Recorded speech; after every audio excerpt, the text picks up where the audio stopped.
ये छोटा सा मसला नहीं है, दाल में कुछ काला है। मुल्क में बिजली का ब्रेकडाउन और खुर्रम दस्तगीर के बयान पर शहरियों ने वजीर तवानाई को आड़े हाथों लिया। कहा इनसे ये मुल्क नहीं संभाला जा रहा, हुकूमत बेबस नजर आ रही है, ये लोग अवाम को पागल बना रहे हैं। हम जो है उसमें किसी किस्म का खलल और ख़राबी या कोई हादसा नहीं हुआ।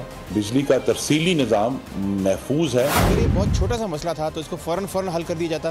कारोबारी सेक्टर को काफ़ी नुकसान हुआ है इसका। तरसीली निज़ाम जो है उसमें किसी किस्म का खलल और ख़राबी या कोई हादसा नहीं हुआ। आपने प्लान नहीं किया हुआ, आपके पास इनफ एनर्जी नहीं है कि आप बाकी मुल्क को चला सकें। जी लाइट नहीं है, निकलें घरों को निकलें, पेट्रोल पंप बंद हो रहे हैं जी, मोबाइल बंद हो रहा है जी, ये चीज़ें मतलब हुकूमत बेबस नज़र आ रही है। तरसीली निज़ाम जो है उसमें किसी किस्म का खलल और ख़राबी या कोई हादसा नहीं हुआ। बिजली का तरसीली निज़ाम महफूज है। पाकिस्तानियों को तो इन चीज़ों का अब आदी हो जाना चाहिए, क्योंकि हमारे पास रिजर्व्स हैं नहीं और सारी चीज़ें हैं नहीं, मामलात है नहीं।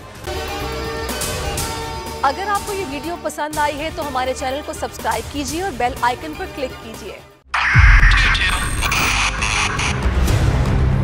2022 बहुत सारे तोहफे भी देखे गया पाकिस्तान की आवाम को। पाकिस्तान की आवाम को एक तोहफा ये दिया कि आवाम को पता चल गया कि पाकिस्तान का मीडिया क्या है। साल 2022 में सबसे ज्यादा देखे जाने वाला चैनल बोल न्यूज रहा नंबर 1। हमने बहुत सारे शोज और ट्रांसमिशंस की, पूरा साल मुसलसल जदोजहद में निकल गया कि ये वोट ऑफ कॉन्फिडेंस के पीछे कौन लोग थे।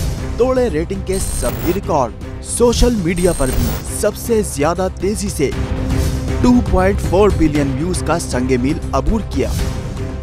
एंकर्स को भी आवाम में सबसे ज्यादा मकबूलियत मिली और सोशल मीडिया पर भी बोल रहा सब पर सब्सक्राइब करें और बेल दबाएं ताकि कोई खबर रह न जाए।